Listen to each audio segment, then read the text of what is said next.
सना परवीन है। मैं बिहार से हूँ बेसिकली, और मेरे फादर का बैकग्राउंड जो है वो फार्मर है। तो मैं ऑलमोस्ट टाइम यही होता था कि क्या करना है क्या नहीं करना है। तो मैंने अपना 12th किया आर्ट्स बैकग्राउंड से। उसके बाद बस दिल्ली आ गई यूपीएससी की तैयारी के लिए।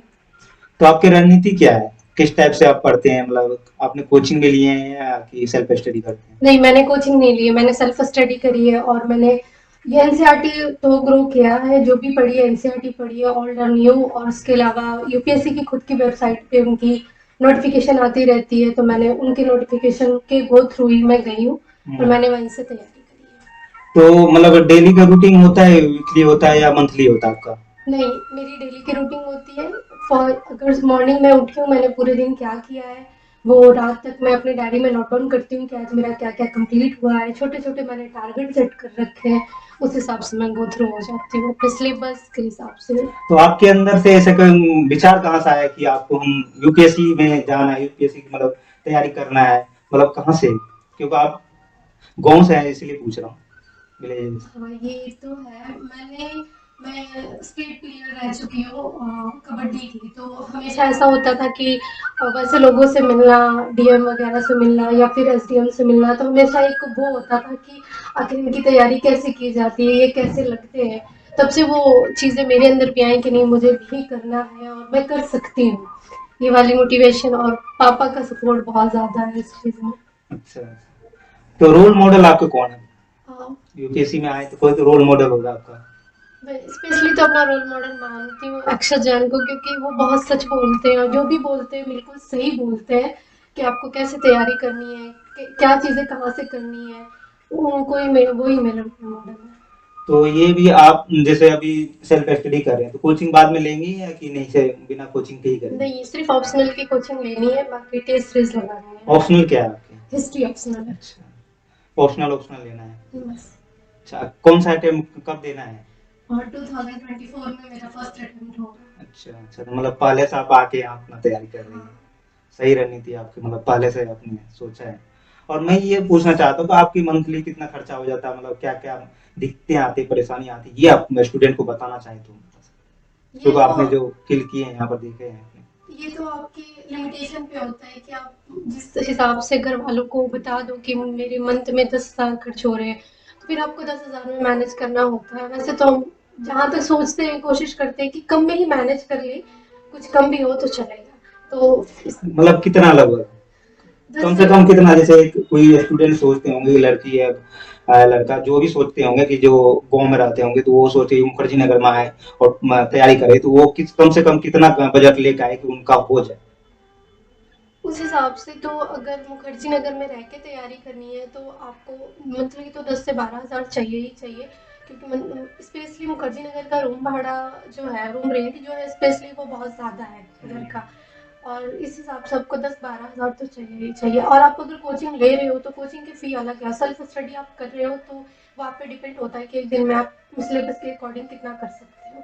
तो आपका जैसे आपका क्या रणनीति, मतलब पहले एक सब्जेक्ट करते हो क्या सब सब्जेक्ट साथ लेके चलते हो आप? सब सब्जेक्ट तो नहीं चल सकते आप, दो सब्जेक्ट कोई भी उठा लो, या तो हिस्ट्री पॉलिटी या इकोनॉमी ज्योग्राफी। आपको जिस सब्जेक्ट में ऐसा है कि आपका अच्छा है और मैं इसे जल्दी कर सकती हूँ या कर सकता हूँ, तो उस हिसाब से आप ले लो।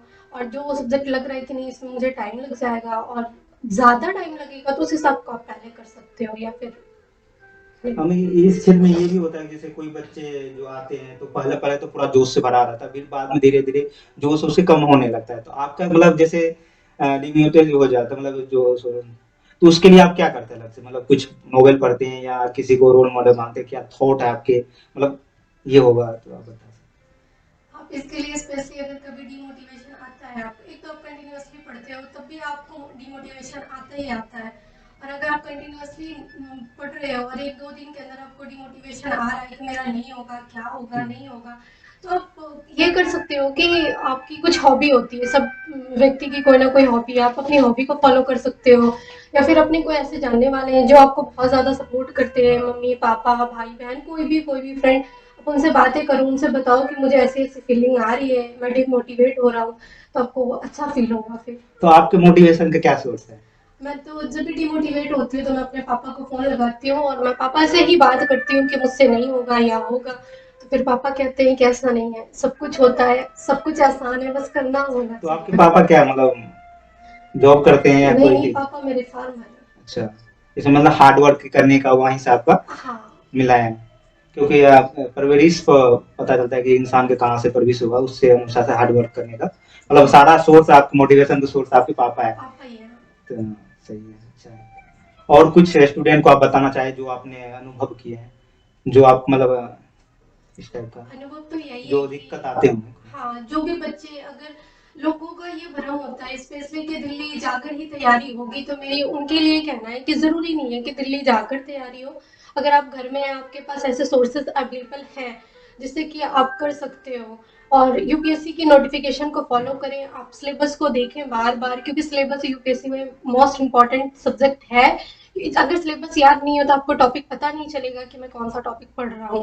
क्योंकि ऑनलाइन अब आज तो ऑनलाइन कंटेंट मिल जाता है, सारा चीज हाँ, ऑनलाइन अवेलेबल है, तो कोई कहीं भी कर सकता है, कोई कहीं भी दिक्कत कर सकता है तैयारी। तो तैयारी तो आप कहीं भी घर बैठे भी कर सकते हो, बस अपने अंदर एक वो होनी, जुनून होना चाहिए कि हमें करना है और हम कर सकते हैं। नहीं। सही है, अच्छा है।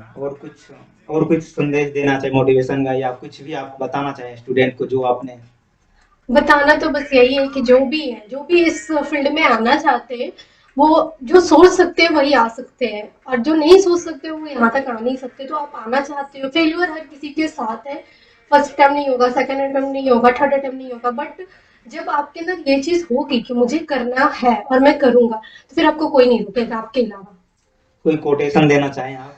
मैं तो बस यही बोलूंगी कि अगर आपके अंदर जुनून है यूपीएससी में आने का और आईएएस बनने का, तो बस उसे बरकरार रखिए और ये सोचे कि जब तक नहीं बनूंगा तब तक हार नहीं मानूंगा। आपसे बात करके बहुत अच्छा लगा।